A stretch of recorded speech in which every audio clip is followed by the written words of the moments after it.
Kings and the Lord of Lords. Amen? Pwede po ba nating palakpakan ng ating Panginoon? We have a lot to thank God for. We are beginning to see signs of restoration around us. Life, the glimpse of life in the business sector, schools reopening soon, and our way of life is returning back to normal, isn't it? Yeah, so we are just so grateful. And not to mention our experience of silence for the past few days. Na-miss po ba ninyo ang mga alert at notifications? Amen. Di natin na-miss. Amen? Pero parang kakaiba. For the past months, we have experienced a pause. One that has brought fear, doubt, and confusion. All of us has been worried and wearied. And yet, I just pray that in the middle of this pause, we were able to see its beauty, its purpose. Just like our God when He had dealt with Israel during their prosperity, He has used a pause just to remind them that their hearts had turned complacent and they are drifting away. Ganon din po tayo. It's just a reminder. This post is a sacred warning or an invitation for us, isn't it? Do you agree? That God is drawing us closer, close enough for us to hear the beating of His heart once again. So tonight we will make use of this freedom and recognize the beauty, the importance of worshiping the God of Israel. We will not fear to say that our God is the God of Israel, for He alone is God. Amen? Amen. Church, let us be prepared, for the time is near, and we will go home soon. Amen? He said, "Be still and know that I am God." He is inviting us to be still tonight. So let us put aside our worries, our doubts, yung fear natin, at ibigay lamang po natin ang talagang yung papuri at pagsamba na kaaya-aya sa Kanya. Kaaya-aya sa Kanya sa gabing ito. We will open our hearts, our ears, not only for the music, not only to worship Him through music and songs and dance, but through His Word. So church, let us all rise, and together, let us declare the victory that the God of Israel has given us. We will shout aloud that our God is alive and He is worthy to be praised. Amen. Hallelujah. Glory to God. Let us welcome the music and dance ministry, and together, let us greet one another with the love and peace of our Lord Jesus Christ. Amen.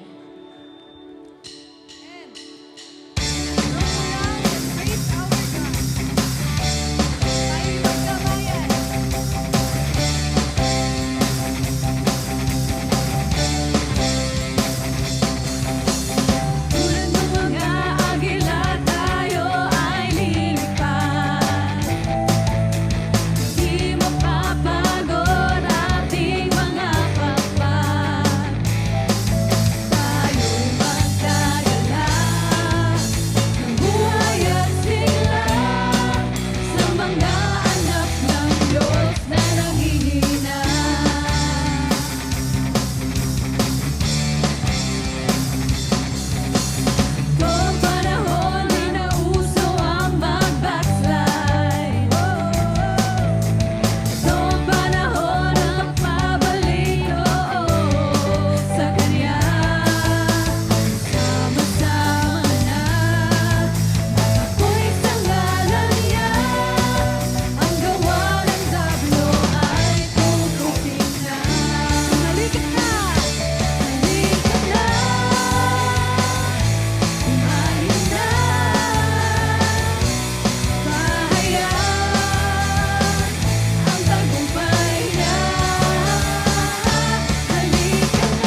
that we gather here once again, Lord, to give honor and glory to your name alone. Lord, thank you for the life of each and every one na narito ngayon, Panginoon, Lord. And Lord, we are lifting to you this day, Panginoon, Lord, na sa araw na ito, Panginoon, ikaw lamang ang maitaas at mapurihan, O God. Lord, salamat sa mga buhay ng bawat isa na narito, Panginoon, na narito at magbigay ng papuri at kagalakan para lamang sa inyo, O God. Lord, linisin mo ang aming mga puso, Panginoon, Lord, sa araw ng buhay namin, Panginoon, Lord. Mingi kami ng kapatawaran, Panginoon, Lord, sa anumang pagkakamali na gawa ng bawat isa, O God. Lord, tonight, Panginoon, Lord, we offer our life to you, Panginoon. Ang mga message na maririnig namin, Panginoon, Lord, na maranasan namin at ma-encounter namin at matransform, Panginoon, ang bawat isa. Lord, we thank you and we lift up, Panginoon, ang mga pangyayaring ito, Panginoon, sa buhay ng bawat isa. Ikaw lamang, Panginoon, ang maging kalakasan, Panginoon, Lord, despite sa mga ingay sa labas, Panginoon, Lord, dahil, Lord, ikaw ang mas makapangyarihan sa anumang, Panginoon, mga pangyayari sa kapaligiran namin. Lord, maraming salamat, O God. Tinataas namin and we declare victory, Panginoon, sa service na ito ngayon, Panginoon, Lord. Maraming salamat po. We honor you. We love you, O Lord. In Jesus' mighty name, amen.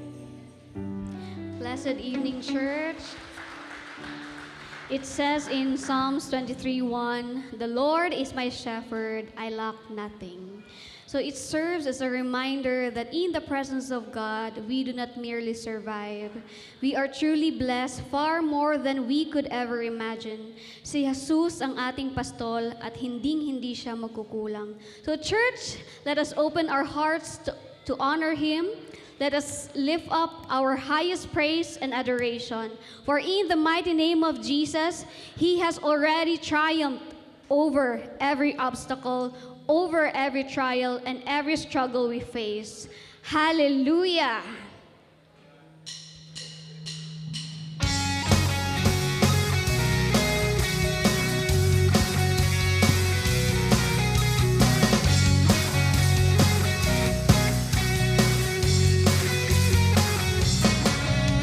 Nangangamba sa kawalan, pagpapala mo'y laging laan, di matatakot sa panganib. Pagka naririyan ka palagi, di matitinag sa pagsubok. Ang pagsama mo'y tiyak at lubos, di mapipigil sa pag-awit. Pagkat ikaw ay mabuti, pagkat ikaw ay mabuti. Come on, church! Ikaw ang aking pastor, hindi magkukulang. Sapat na at higit pa ang biyaya mo. At higit pa. Sapat na sa lahat kong pangangailangan, higit pa sa lahat kong inaasahan. Wala na nga mahiling pa, pagkat ika'y sapat na, ika'y sapat na at higit pa.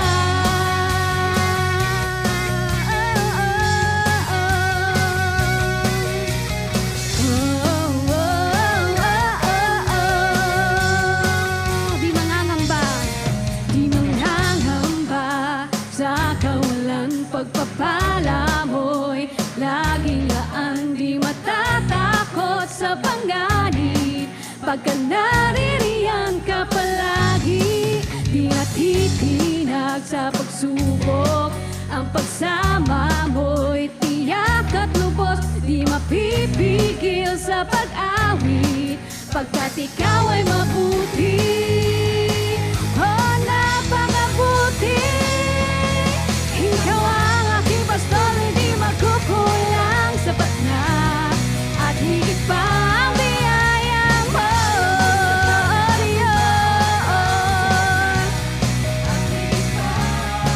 Sapat na sa lahat kong inaasahan, higit pa sa lahat kong inaasahan.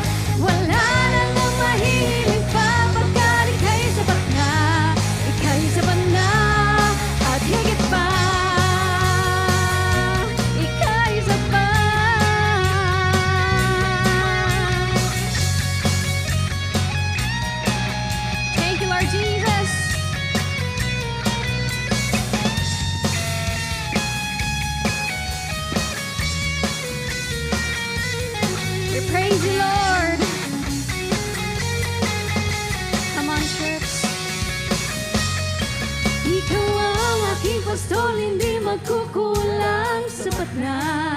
at higit pa. Biyaya mo'y sagana at umaapaw, sapat na at higit pa. Sapat na sa lahat kong pangangailangan, higit pa sa lahat kong inaasahan. Wala na nga mahilig pa, pagkat ika'y sapat na, ika'y sapat na. Ikaw ang aking pastor, hindi magkukulang, sapat na at higit pa ang biyaya mo. At higit pa, sapat na sa lahat kong pangangailangan, higit pa sa lahat kong inaasahan. Wala na nga mahilig pa, pagkat ika'y sapat na, ika'y sapat na. Wala na nga mahilig pa, pagkat ika'y sapat na, ika'y sapat na. Wala na nga mahilig pa, pagkat ika'y sapat na, ika'y sapat na. At higit pa, ika'y sapat. Oh, oh, oh, oh, oh.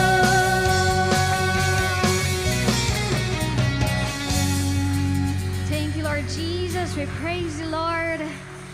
Church, let's continue to praise Him and celebrate the name of Jesus.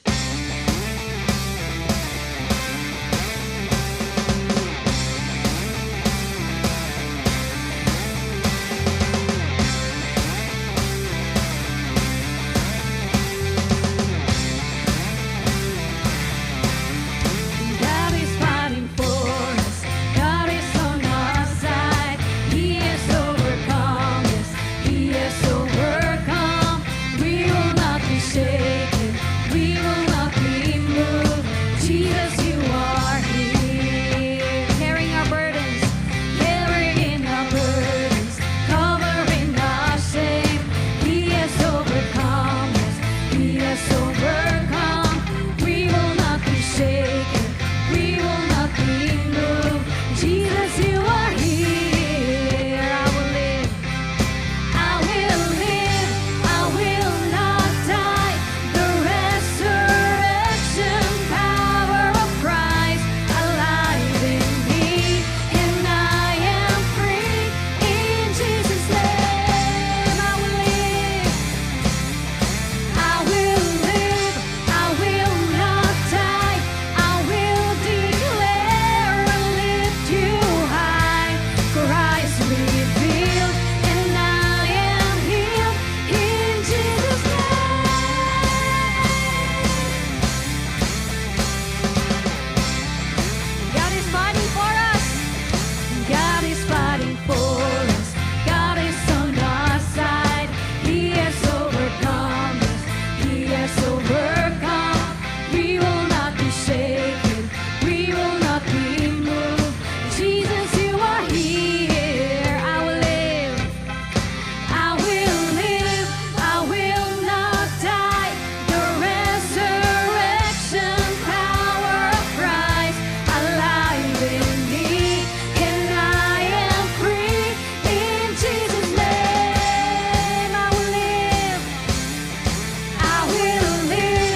there is a powerful name of Jesus in our lives. Scripture tells us that in the powerful name of Jesus, every knee must bow. And that includes every fear, every mountain, and every doubt. We don't worship a distant God. We worship a living Savior who is in our midst right now. So let us worship Him in spirit and truth, and lift our voices and declare His power together. Hallelujah.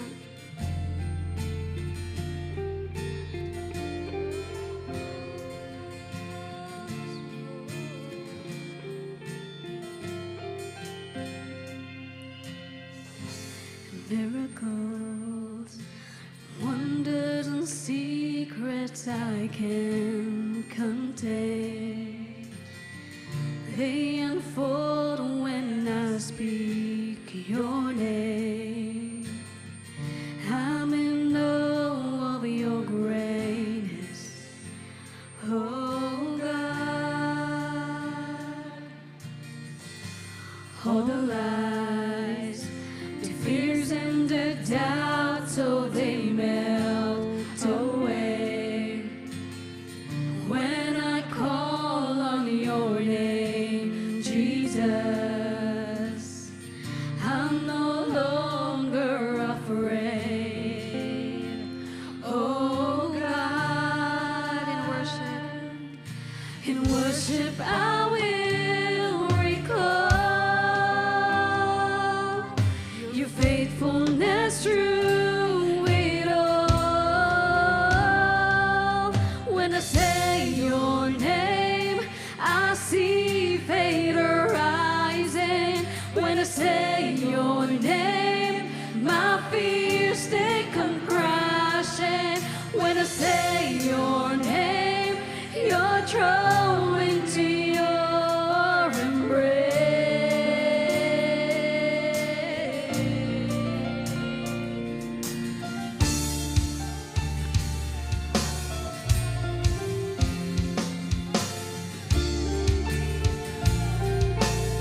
All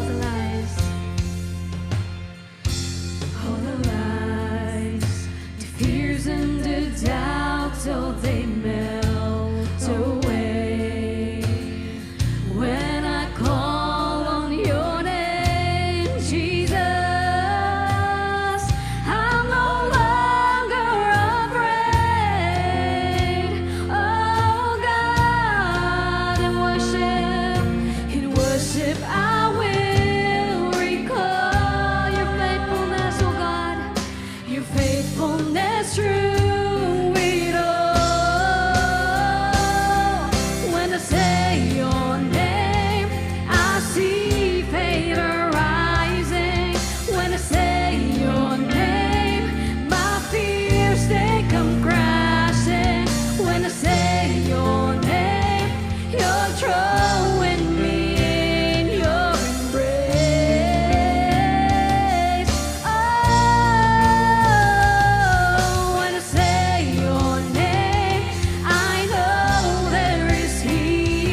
worship you We are tonight. no longer lacking, God. Hallelujah.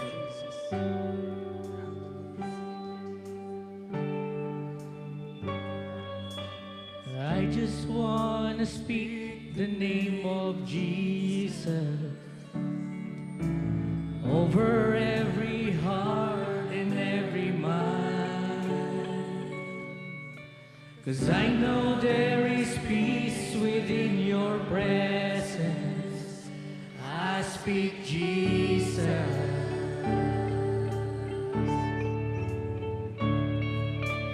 I just want to speak the name of Jesus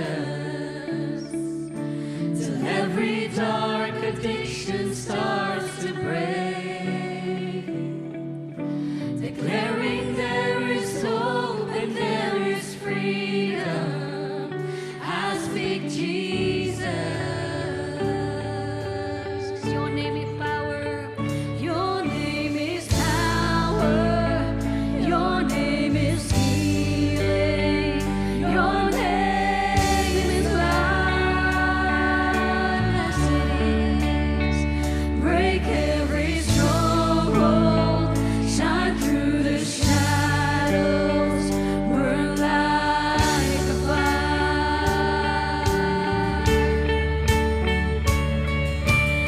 I just want to speak the name of Jesus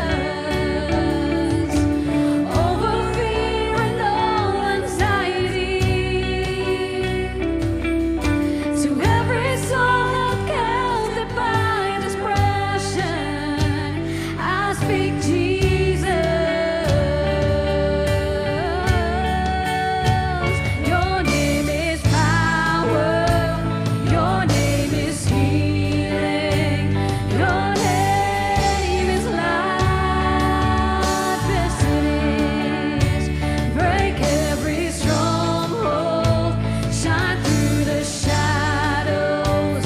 Burn like a fire. Shout Jesus from the mountains, Jesus in the street, and Jesus in the darkness for every enemy, and Jesus for my family. I speak the holy name, Jesus. Shout Jesus. Shout Jesus from the mountain, Jesus in the street, and Jesus in the darkness over every enemy, and Jesus for my family. I speak the holy name, Jesus. Your name is power. Yes, your name is power. Your name is healing. Your name is life. Yes, it is. Break every stronghold. Shine through the shadows. Burn like a fire. 'Cause your name is power. Your name is power. Your name is healing. Your name is life. Break every stronghold. Shine through the shadows. Burn like a fire.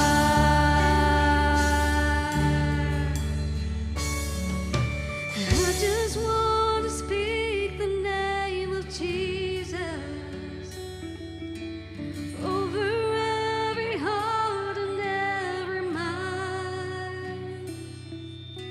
'Cause I know there is peace within your presence.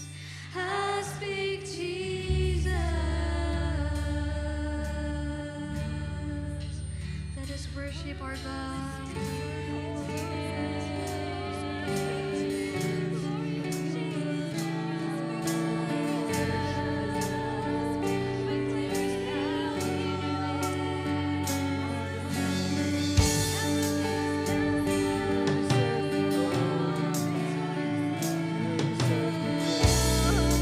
Your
Jesus Christ we pray.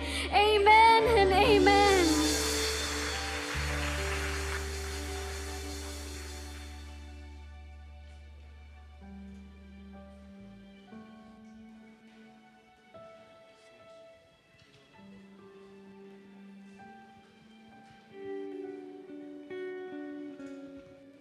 Let us pray for our offering. Heavenly Father, thank you for being our God.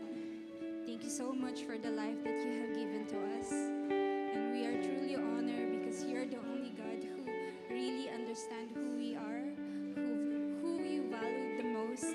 And thank you for your love. And out of gratitude, O Lord Jesus, we are offering this offering for you, O Lord God, that it may be acceptable to you. And may you bless more and more for those cheerful giver. And Lord, we are also asking you, oh Father, for those brothers and sisters who are fall short right now. I believe, dear God, that you are our Father. Remind us that you are the one who always provide. As you said in your promise to all of us, you will never leave us nor forsaken us, and no children of yours will beg for breads. And we hold on to that promise to you, O Lord God. And for those people who are going to handle this offering, O Lord God, may you give them your wisdom and understanding how it will extend your kingdom, O Lord God. And this is our prayer for the offertory prayer. In the mighty name of Jesus Christ. Amen.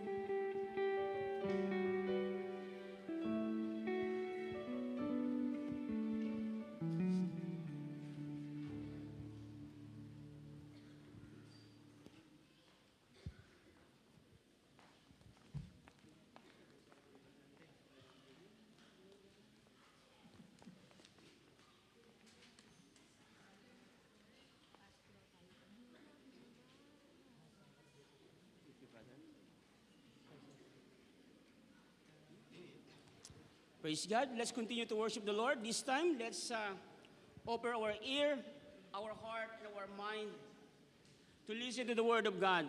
Let us pray. Father, we thank you that truly your name above all name, O Jesus, that nothing to compare to your name, O God. There's no such a rival in you, O Lord. Nothing to compare you, Lord. Kaya Panginoon, this afternoon, Panginoon, we pray, O Jesus, that you, Lord, speak to us, to the people of Lord God, to the heart of every person that was in here, O God, in this room, O God, personally, O Jesus. Father, we pray that as we listen to your word, let your holy anointing be upon us and fall upon us to really understand whatever the word that you may about to hear about, Panginoon, sa hapon pong ito, Lord. Salamat po, Panginoon, for bringing us here, Lord, together to worship you in spirit and in truth. In all these things, in Jesus' name we pray, amen and amen. So, kamusta po kayo mga kapatid? And thank God because at last we are back in here. No, and I hope na kung ano man ang naranasan natin in the previous week ay hindi po naiwan ng hindi po isa sa mga tinamaan no yung ating mga espiritu ng mga debris. No, at tayo po nananatili sa presensya ng Panginoon. Okay. So praise God. So sa mga hindi po nakakilala sa akin, ako po si Pastor Joven. Sa mga newcomers po, pwede niyo pong hawakan, pwede tignan, wag lamang po sasaktan. So ako po ang pastor ng Sharjah, kasi may namit po ako kanina na mga newcomer. So and I hope and pray that as we listen to your word, we will leave this place without empty-handed, but full of blessing and anointing from the presence of God. Let's open our Bible in Isaiah chapter 55, verse 8 to 9.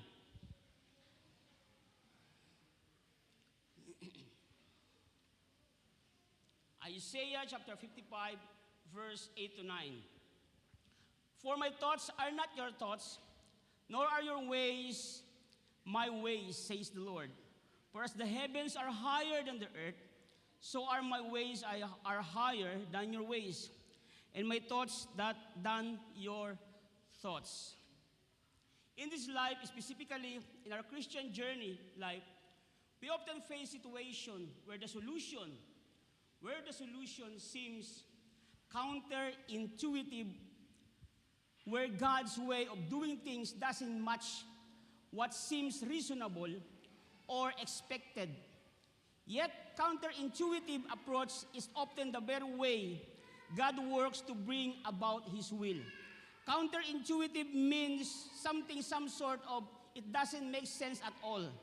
And today, we will look at how faith in God calls us to trust His wisdom, even when it seems strange, upside down to us, or somehow what we call, yung tinatawag natin na illogical, or it doesn't make at all. So kaya po ang ating title ngayon, and learn to exercise the counterintuitive faith, even it doesn't make sense. Meaning, contrary to intuition or common sense expectation, it's beyond our common sense. Ito po yung minsan that this kind of word, counterintuitive, that God allows us to exercise so that we can see how God works in our life. Dahil may timer na tayo dyan, bibilisan ko na, brother. May timer na pala tayo sa harap, ha. First, number 1 agad tayo para mabilis na. Unang-una po, sister, ano mo lang yung counterintuitive faith means even it doesn't make sense, contrary to intuition or to common sense expectation. One, God's wisdom is higher than our thoughts. Our limited perspective versus God's wisdom. So meron pong isang letter, ang teenager para sa kanyang, isang babaeng teenager, para sa kanyang mga magulang. And let's see how the perspective is so powerful or affect in the life of a person. And we are so fortunate today dahil ito pong teenager na ito, ipinhiram sa atin yung letter. And let me read with you the letter of this teenager. At pinost ko rin dyan, sister, ha? Dahan-dahanin mo lang, sister, baka magulat yung mga magulang. So, pakinggan po ninyo, baka anak po ninyo ito. Pakinggan ninyo maigi, lalo na yung mga parents po, baka anak ninyo ito pinahiram sa akin yung letter. Sabi po rito, Dear Mom and Dad, since I left for college, I've been remiss in writing and I'm sorry for my thoughtfulness in what having written before. I will bring you up to date. But before I can do, you please sit down. It is very important that you sit down before you read on. Okay. So I'm getting along pretty well now. The skull fracture and minor brain injury I got when I jumped out of my dormitory window. When it caught on fire shortly after my arrival, it has a pretty well healed. I only get those sick head a couple of times a day. Fortunately, an attendant at the gas station witnessed the fire in my dormitory and the jump. He ran over, took me to hospital, and continued to visit me there. When I got out from the hospital, I had nowhere to live because of the burned out condition in my room. So he was kind enough to invite me and share his basement bedroom apartment with him. It's sort of small, but it's very cute. He's a very fine boy and we have fallen deeply in love. And we are planning to get married. We haven't set the exact date yet, but it will be before my pregnancy begins to show. Yes, Mom and Dad, I'm pregnant. I know how much you are looking forward to being grandparents. Ano, pampalubang loob pa. And I know you will welcome the baby and give the same tender and devotion that you gave me when I was child. Now the reason for the delay of our marriage is that my boyfriend has an HIV infection, which I carelessly caught from him. I know, however, that you will welcome him into your family, into our family, with open arms. He is a very kind, and although well not educated, he is ambitious. Although he is of a different race and religion than ours, I know that your open expressed tolerance, especially to the unbeliever, will not permit you to be bothered by that. Sino kaya anak to? Mga kinakabahan na yung mga magulang dito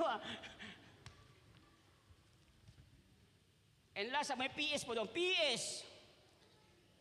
Now that I have brought you up to date, I want to tell you that there was no dormitory fire.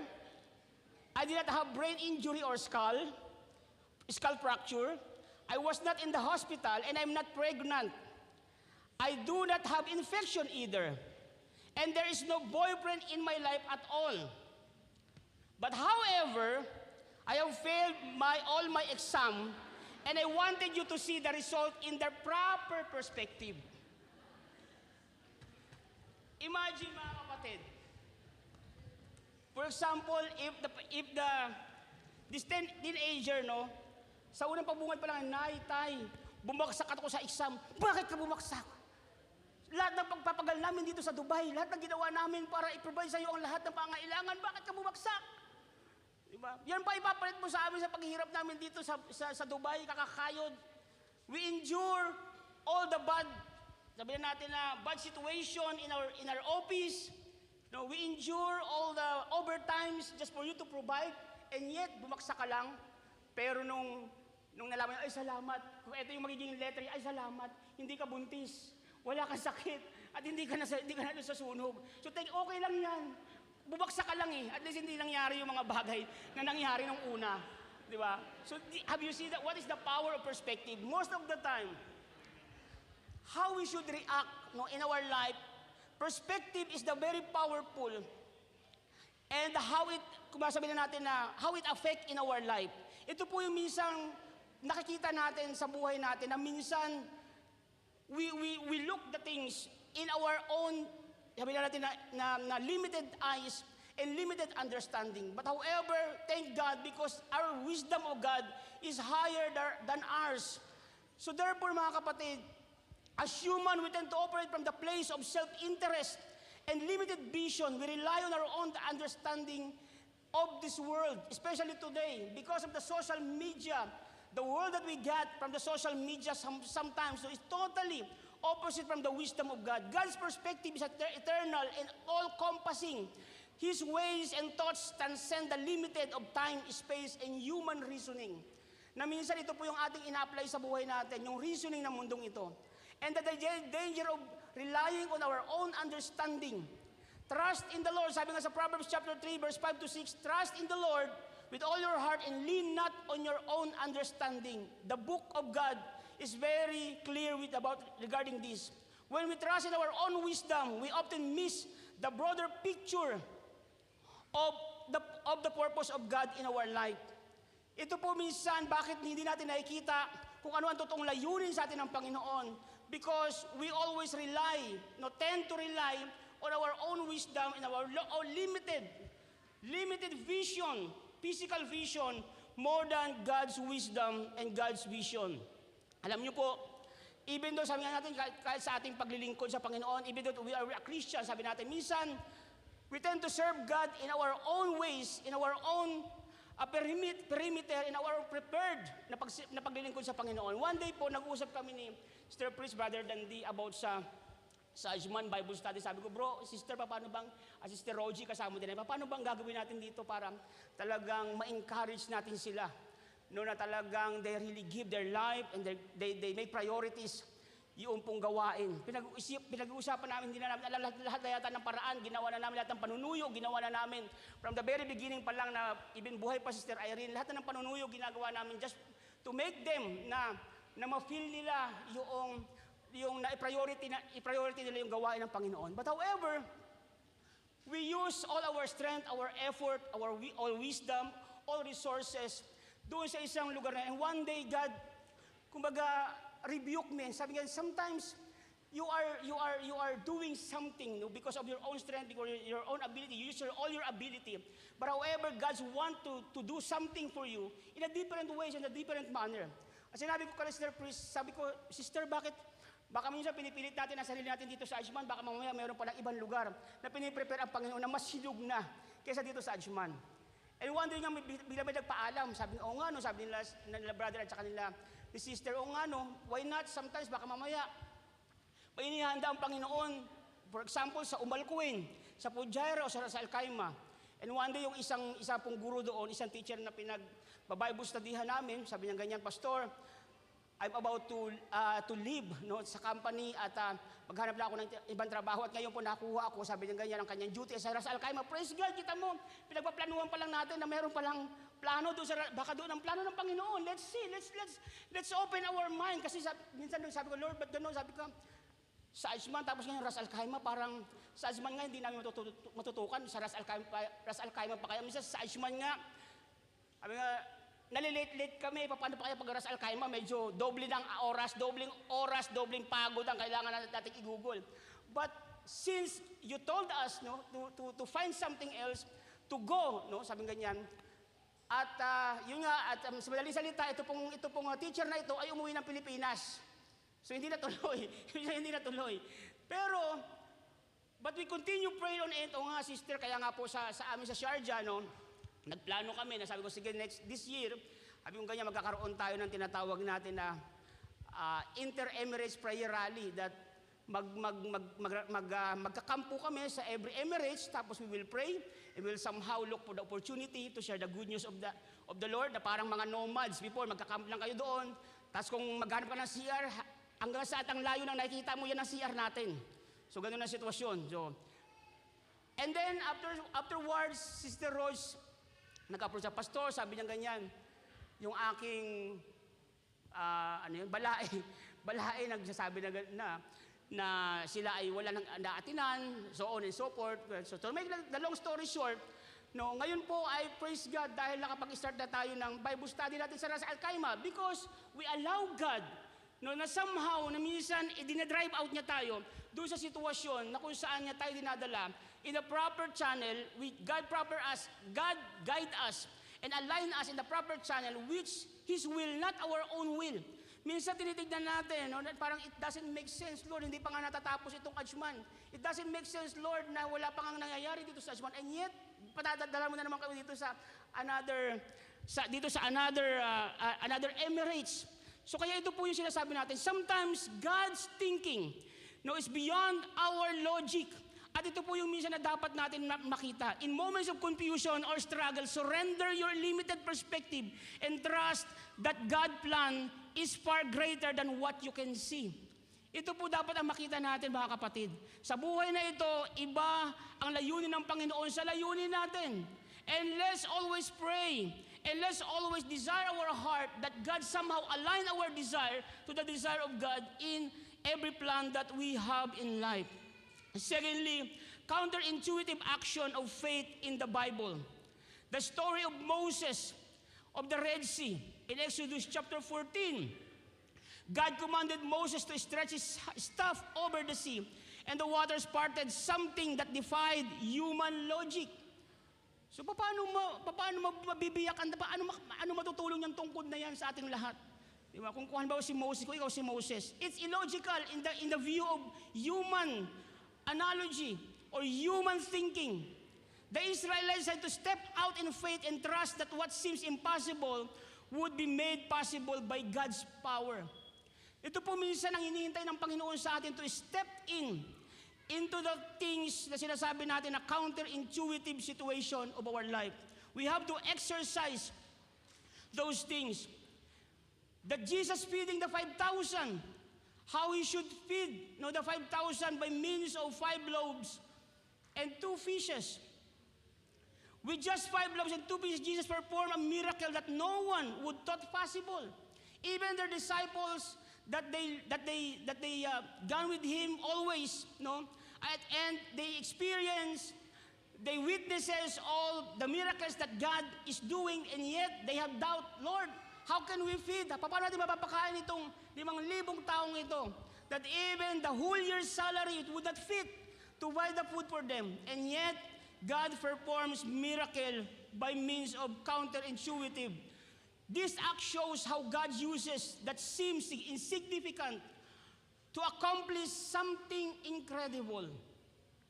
Minsan, yung sinasabi natin na to see is to believe, but always remember in Hebrews chapter 11 verse 1 says, Ano sabi doon?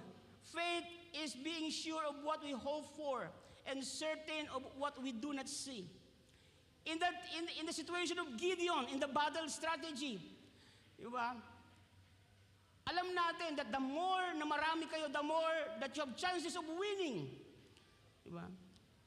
Kaya minsan nga, sa elevator, pagka hindi mo alam kung anong floor, ang pupuntahan mo, pipindutin mo lahat ng floor at bababa ka at silipin mo kung ano yung palatandaan. Di ba? In the sister, natatawa ka, sister, siguro naranasan mo yun, ano? Ako po naranasan ko yun kasi nakalimutan ko yun at nalobat ako. Bible study namin, naranasan ko yun. Sabi ko, ano bang floor sila? Hindi ko malabutin na lang. Hanggang 6th floor lang sila. Binaybay ko yun po yung person. Ano ba, alam, natatandaan ko lang yung palatandaan sa pintuan eh. 1, wala dito. 2, 3 hanggang 6. Pagdating, pabalik pala sa number 1, sa first floor lang pala sila, brother. Bakit tinanggal kasi yung decoration ng Pasko? Kaya wala na ako palatandaan. Di ba? But in the case of Gideon, no, when they battle with the Midianites, he defeated the Midianites before he chooses the 32,000 soldiers. And yet, God told him, no, you just left 300 soldiers. Kita mo, hindi lang 50% ang binawas. Hindi lang almost 1/4. Talagang 1/8 lang yata. Di ba? I don't know, do your math. Kung ano ang 32,000 ng 300. Di ba? 32,000 natira 300. Dito ba kinuha? Hindi ko alam kung dito kinuha yung movie na 300. No. But yet, no, because they follow Christ, they obey God.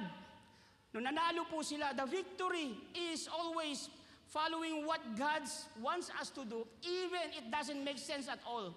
In the natural world, this is an illogical approach to war, but God used it to demonstrate His power and the importance of trusting Him, not our own strength. And that fourth, Peter's scene in the Lake of Galilee in Luke chapter 5. God often calls us to take action that seems illogical.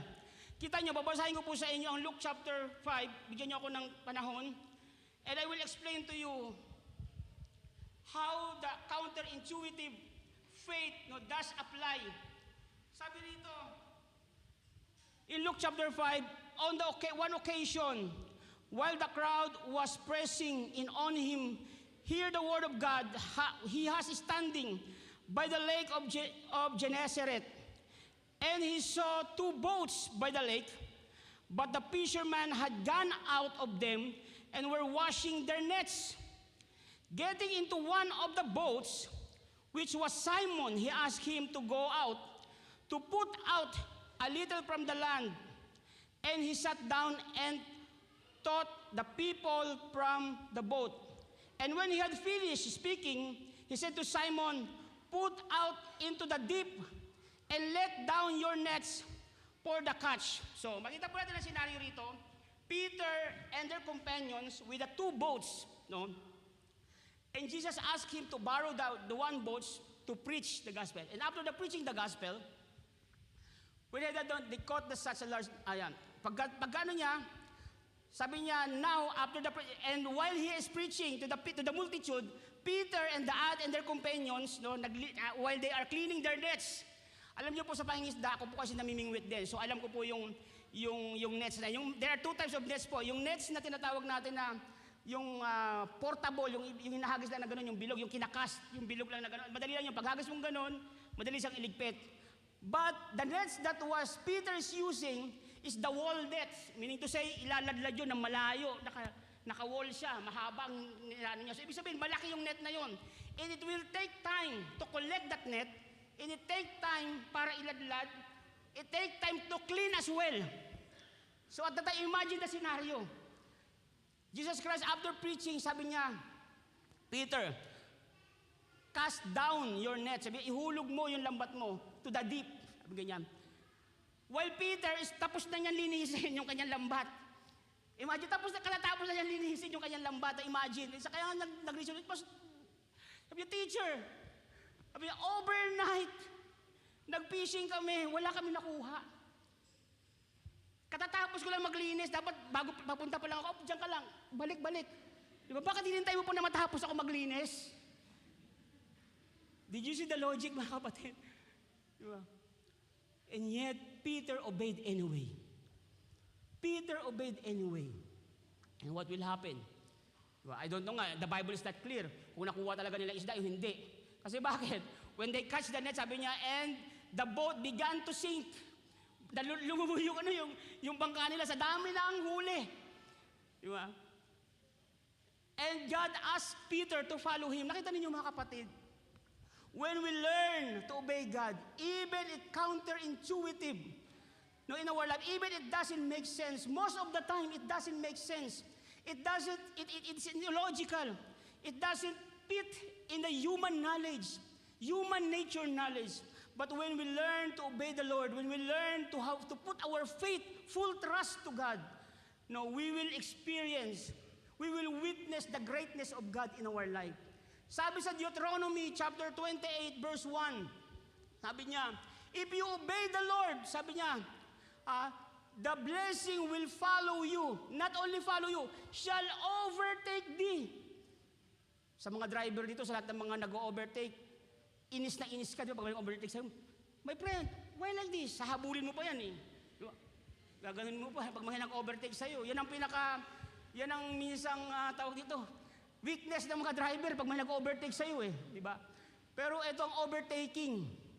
Sila sabi natin na talagang napakaganda. Sabi ganyan, if you obey the Lord, sabi sa Deuteronomy chapter 28, no, the blessing will follow you and overtake thee. But however, in verse 15, but if you disobey the word of God, sabi doon, curse will come upon you and shall also overtake thee. Kita niyo yan? However, if you do not obey the Lord your God and do not carefully follow all His commands and decrees I'm giving you today, all these curses will come upon you and overtake thee. Kaya minsan magtataka tayo, Lord, ba't ganun? Uma-attend naman ako, nagpe-pray naman ako. But the thing is, do you obey? It's easy to say that I serve God. But what about to obey God in the things that it seems counterintuitive situation? Yung parang illogical. It cannot accept your human analogy, your human thinking. Would you still have the guts to follow Christ? Would you still have the desire to obey the Lord? Pag sinabi ng Lord, ito ang binigay ko para sa iyo. Lord, ayoko niyan, gusto ko red eyes. Ay, green eyes pala. Oh. Kaya tuloy, nung napangasawa mo, black eye ang inabot mo. Kakahanap mo ng green eye, black eye ang napunta sa'yo. Kaya mga kapatid, let's allow the wisdom of God manifest in our life. Counterintuitive nature of the gospel. The death of Jesus. The death of Jesus. The crucifixion was the sin as defeat. In the view, in the world view, no, dying of the cross of our Lord Jesus Christ is some sort of the defeat.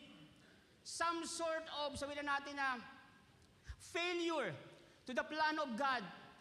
Even in the eyes of the disciple at the time. What is happening right now? Isn't it that the Jesus Christ that we are waiting is the one who will raise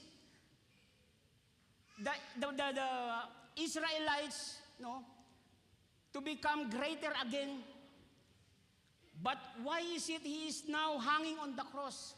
So what will happen now to us? Ano na mangyayari sa atin ngayon? Kaya nga, if you read further, no, after the crucifixion, lahat sila, especially si Peter, sabi niya, wala na tayong magagawa, magtago na lang tayo, babalik ako sa pangingisda, sabi niya, I will go back to fishing. Bumalik siya sa pagpipish at naano lang sila nung nagpakita si Jesus Christ sa shore, di ba? Mga kapatid, yung sinasabi natin na minsan yung perspective ng mundong ito, these are the things that it's difficult to understand, it's difficult to accept, it's difficult to apply in our life, but somehow, by applying the counterintuitive in our life, counterintuitive faith in our life, somehow it shows us God's power, God's mercy, and God's grace towards us. Kaya minsan hinahanap natin, Lord, I want to really experience you, the true grace, the true power, the true mercy that you have. So therefore, mga kapatid, you allow yourself to exercise the counterintuitive faith in your life. God uses the seemingly foolish and weak to accomplish the greatest act of salvation in history. Kaya mga kapatid, di ba sinabi ko nga sa inyo before, that we as a Christian, as a follower of Christ, since the crucifixion of our Lord Jesus Christ is not the picture of defeat, but it's a picture of what? Victory. So therefore, mga kapatid, whatever situation you might have right now, gaano man kabigat ang problema mo, since you are connected with Christ, since you are the children of God, that kind of situation is not the picture of defeat, but is the picture of what? Of victory. It is the picture of victory. Why? Because you know that through your situation, God will move in your life. God will move in your life. Yan po ang katotohanan, mga kapatid. Kaya nga lagi natin sinasabi that there is no such a surviving Christian, because we are all victorious Christian because what Jesus Christ did in the cross that makes us victory in life. Kaya wag po natin tatanggapin na tayo ay talunan. Wag niyong tatanggapin na kayo ay pangit. Diba? Kadal kayo ay maganda sa harapan ng Panginoon. Diba? At huwag niyong isipin na ang magulang ninyo ay nagsisinungaling pag sinabihan kayo maganda kayo at gwapo kayo. Dahil sila nagsasabi ng totoo, because that's what the Word of God says. Because God sees our heart, not our personal appearance. Kaya po ganoon din po sa paglilingkod natin, mga kapatid. We serve the Lord not only in outward appearance. We serve the Lord, pinapaganda natin ang pagsiservice natin sa Panginoon. Not just outwardly, but the most is our heart. We serve the Lord by means of ministry, and yet we serve as well more. No, we serve God what is the command of God for us to do. Yun po yung dapat na makita natin, mga kapatid.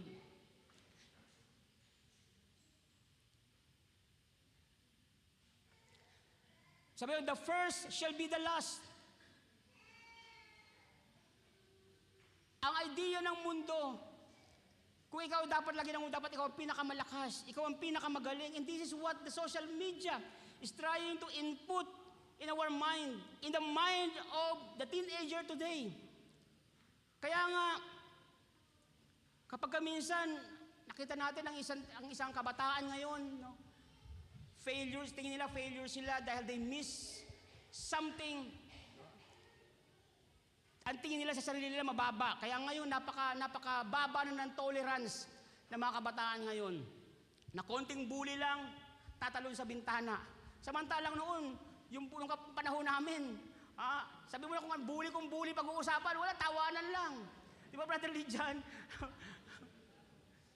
Babatuhin ka ng teacher sa klase ng eraser. Uwi ka sa bahay, meron ka pa ritong may tsoka pa sa mukha, tawa ka pa rin. Diba? Pero nga, titigan niya lang ng teacher, child abuse. That's what the world is teaching us today, mga kapatid. To love yourself, to make yourself important. Nothing less and nothing more. But however, God teaches us the counterintuitive, that the thing sometimes, kung kinakailangan mo, minsan may mga Kristiyano na narinig natin, God is a God of just, so therefore, hindi ko hayaan na bastos-bastusin lang ako nitong kasama ko sa trabaho. I will stand and I will fight for my right. Diba? Minsan yan pa yung mga natin yung mga ating kahit na Kristiyano ako, I will fight for my right. Diba?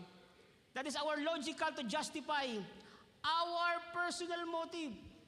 But however, God says, blessed are those who are meek, because we know that meekness is not a weakness, but it is strength coming from the Lord, perhaps not from the world, but from the Word of God, from God Himself. Na ikaw ay nagagawang magpasensya kapag naapakan ang iyong sapatos na bagong-bagong bili. Diba? Nagagawa mo magpatawad Mga kapatid, this is what the kingdoms look like. In God's kingdom, humility is exalted, and those who serve are truly the greatest. At ito po yung tinuturo sa atin ng mundo. The Beatitude, for example, di ba? If you read the whole written in the Beatitude, it's all counterintuitive. It's all totally opposite from the worldview. But this is what the Lord God, wants us to apply in our life. God used the seemingly foolish and weak to accomplish the greatest act of salvation in history. Jesus turned the world value system upside down by teaching that the greatest in the kingdom of heaven are those who serve others. But what the world says, let them serve you. Naalala ko nung ako po'y bago sa kumpanya. At minsan, ay pumunta ako sa supplier at hinanap ako ng general manager namin. Sabi ko, where have you been? Sabi niya, Joben. Sabi ko, I went to supplier so that I can explain the things that we have to, to do or to construct with. Why you need to go there? Let them go with you. Let them treat you as a God. Kita mo yung yung mentality na gano'n. That's what the world is trying to input in our life today. Be a God of yourself. Be a God of yourself.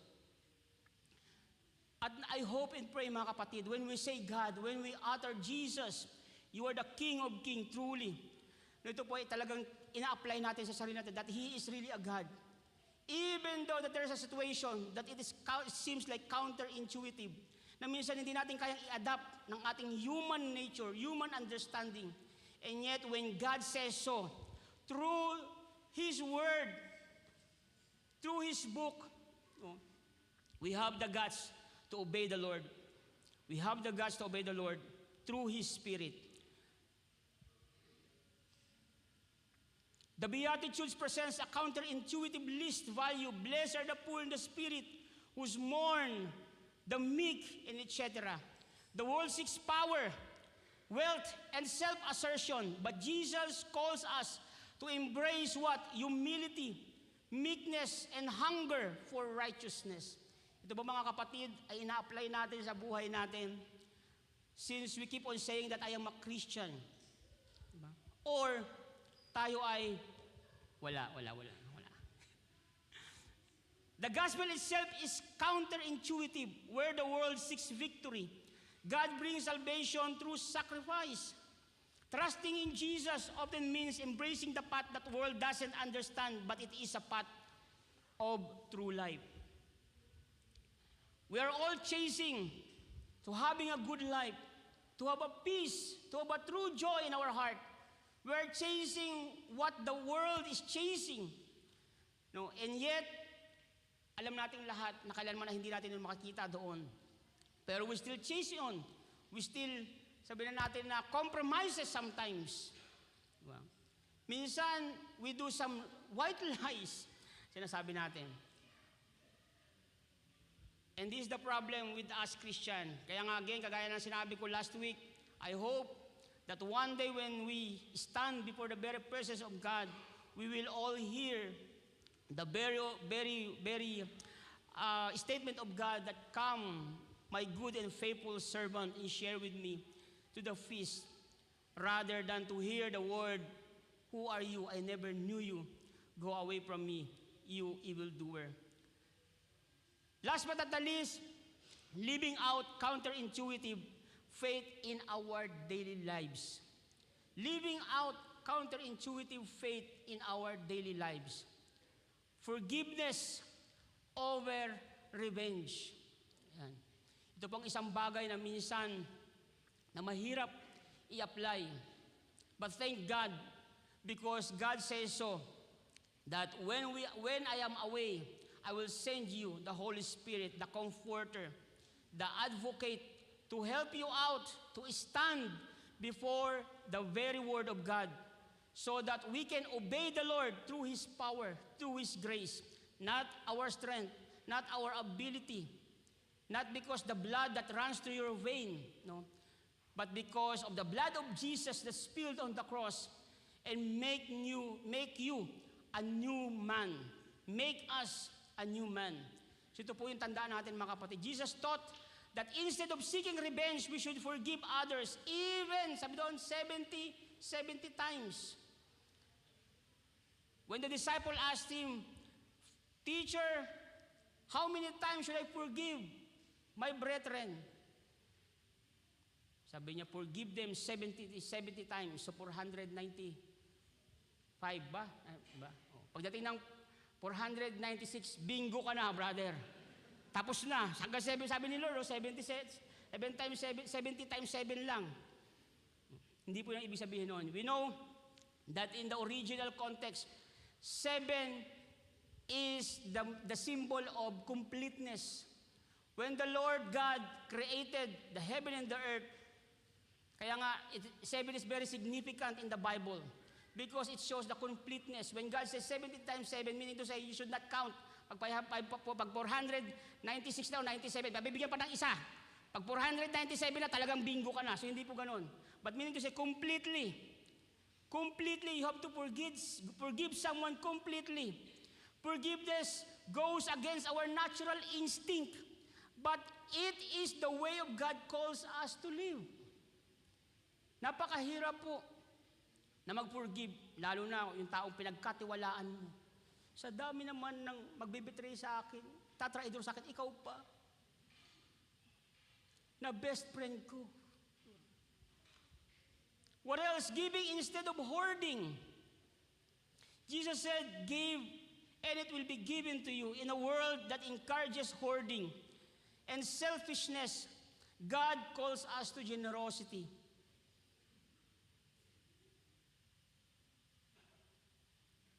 Minsan ang prayer natin, Lord, please bless me para ma-bless ko si sister. Diba? Yun ang panalangin natin. Lord, please bless me naman para somehow maging blessing ako dito sa kapatid natin. Bakit hindi ba pray, Lord, i-bless mo siya? Bakit kailangan ipadaan pa sa'yo? Diba? Kaya minsan may nanalangin na pumunta ng church. Lord, kailangan ko talaga na ngayon ng 500. Sabi niya, nanalangin. Kasi itong saktong kailangan ko. Ngayon may pulis na nasa likod niya. Nakikinig. Uy, kawawa naman to. Kaya lang ang pera niya, 490 lang. 450 lang binigay niya. Kapatid, ito lang ang kaya ko. Nanalangin ng Lord, sabi niya ganyan. Salamat po, pero sa susunod, huwag niyo na pong ipadaan sa pulis, diretso na sa, kasi may tong eh. May bawas na eh. Kapag dumaan sa iba eh.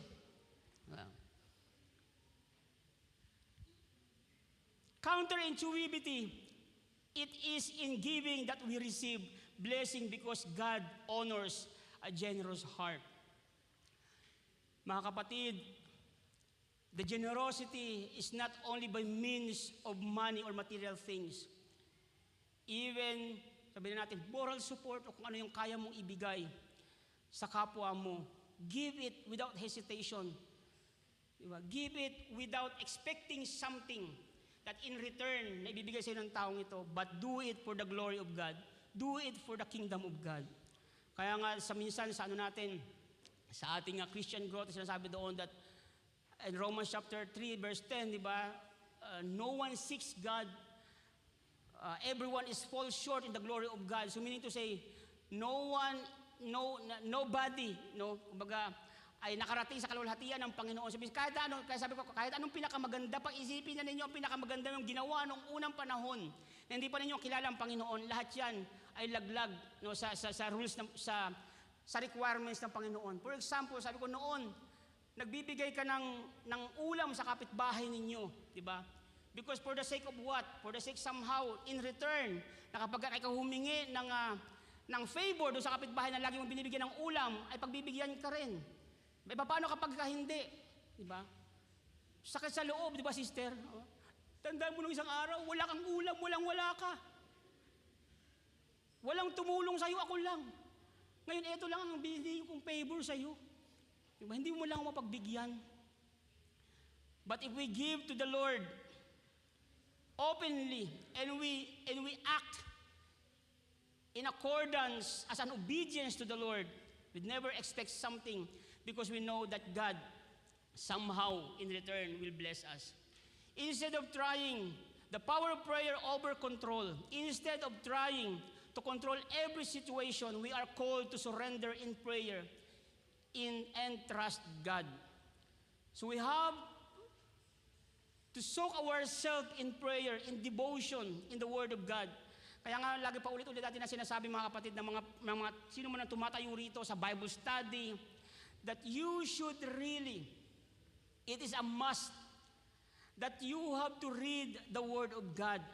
You just not only rely on the Sunday service. Kaya minsan, lagi ko sinasabi sa sermon, minsan, we say that we are a Christian, and yet, nakakapagbasa lang tayo ng Bible, nakapagbuklat lang tayo ng Bible kapag nandito tayo sa church.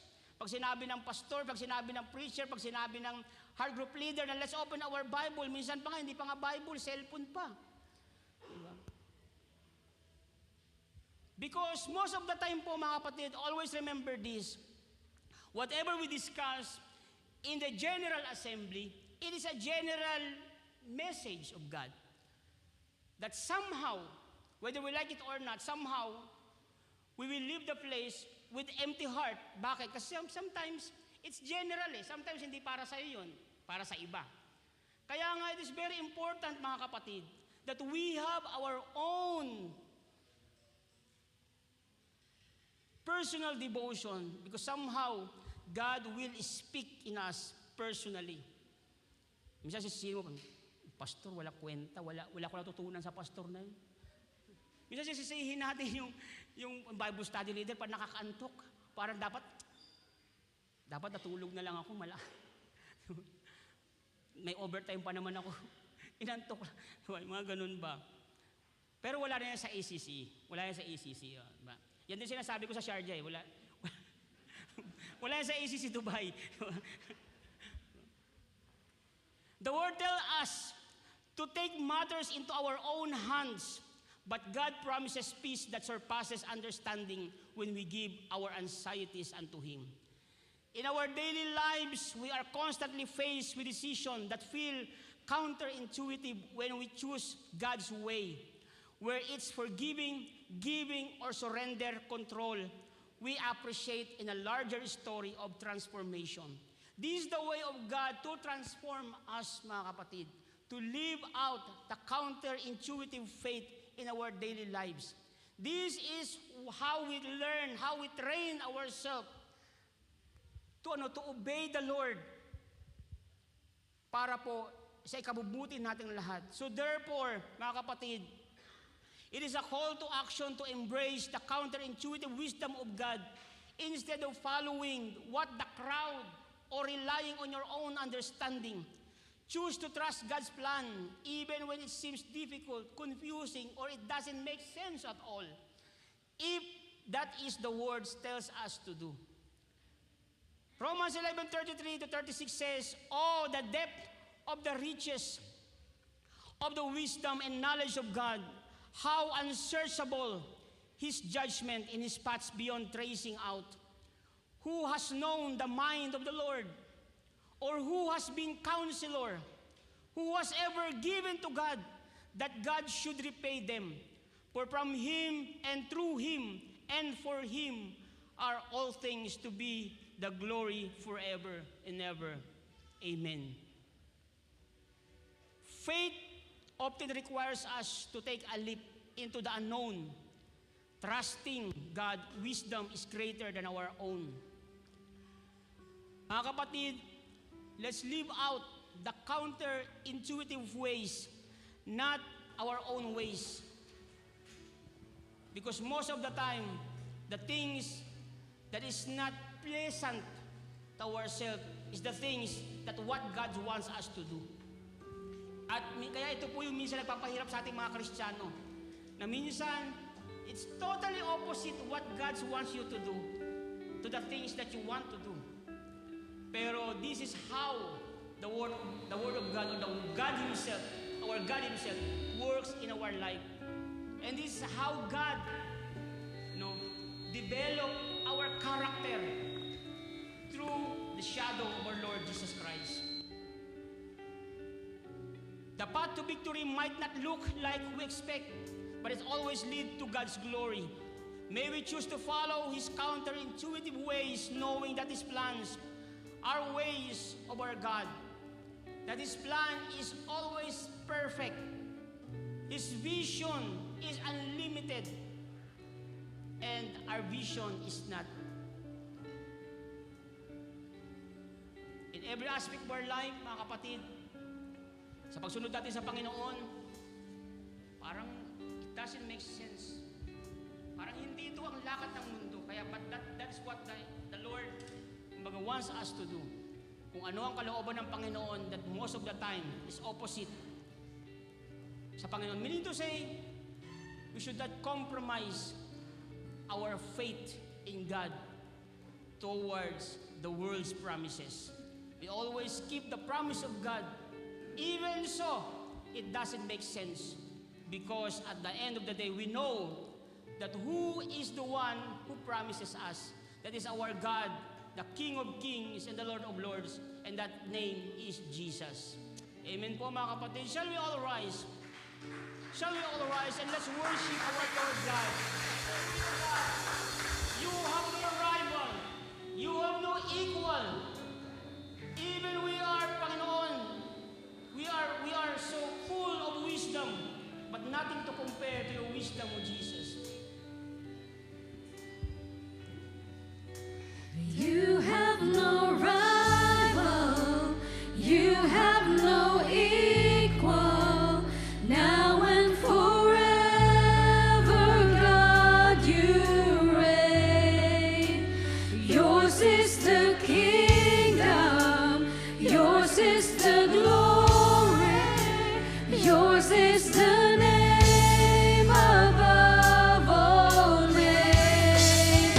You have no rival, you have no equal, now and forever, God, you reign. Yours is the kingdom, yours is the glory, yours is the name above all names.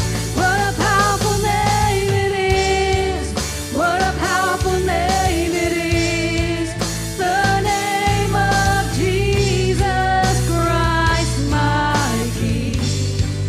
What a powerful name it is, nothing can stand against. What a powerful name it is, the name of Jesus. What a powerful name it is, what a powerful name it is, the name of Jesus Christ, my King. What a powerful name it is, nothing can stand against. What a powerful name it is, the name of Jesus.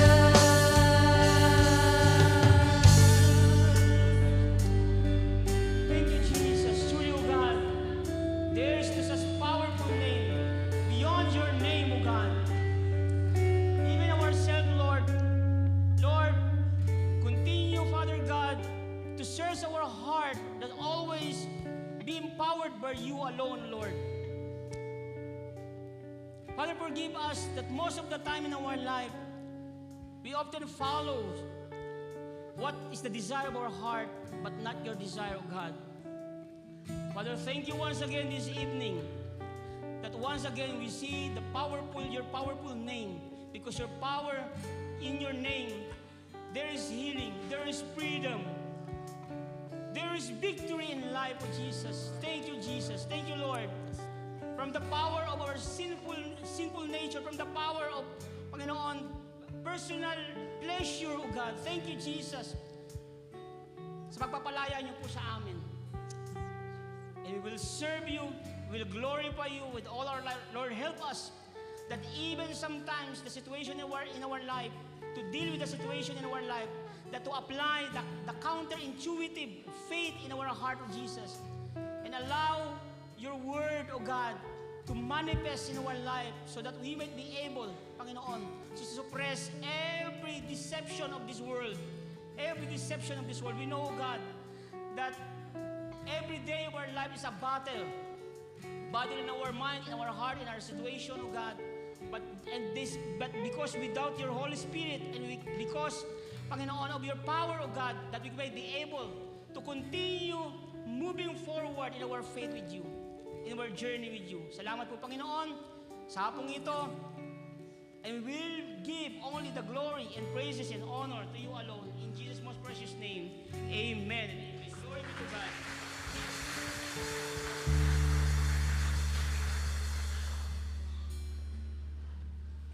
Thank you, Pastor Joven, for that very powerful word of God, for bringing us the truth, for rebuking us. Maraming salamat po sa inyong buhay. Na-bless po ba tayong lahat? Amen. So, anong sabi doon? Counterintuitive. Hindi ko kaya. Paano? Hindi ko mabigkas eh. Yun na yun. And that we should arm ourselves with that kind of faith as we go forward, knowing that we are a peculiar people.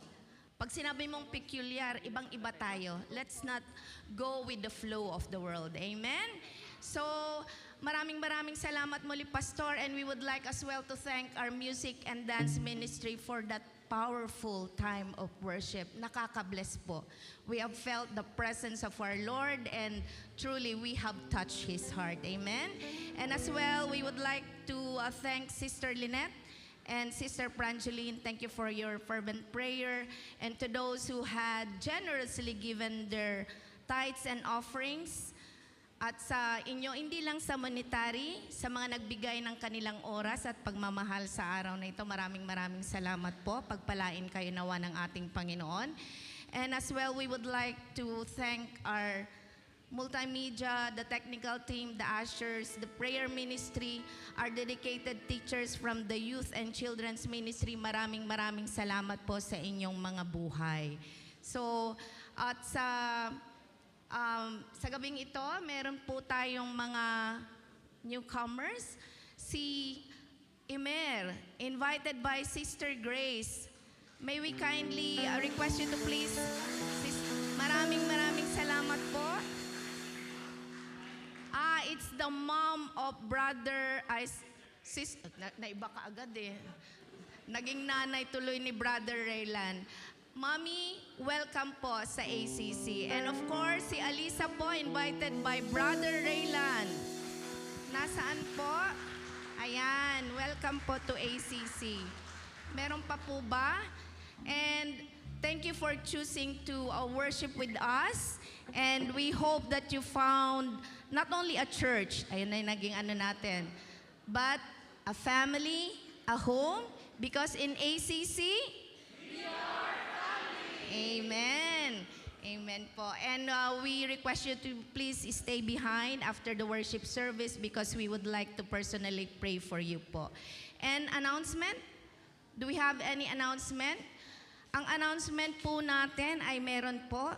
Sana sa Sabado ay makita po namin kayong muli at tayo'y patuloy na magpuri sa ating Diyos na buhay. Amen. May I call Pastor Joben for the benediction prayer, and thank you for the time, for the love, for your service as well in praising our Lord Jesus Christ. Shalom and God bless. We may request to all please rise and let's receive the benediction prayer. Father, thank you for the great mercy and grace and mercy, Panginoon, that we receive this evening. And as we depart from this place, that we may go in the power and the communion of the Holy Spirit to live out the good news by the grace of our Lord Jesus Christ, and to that our heart may steadfast in the love of the Father, the Son, of the Holy Spirit, through our Lord Jesus Christ. Amen and amen. Tayo po'y muli.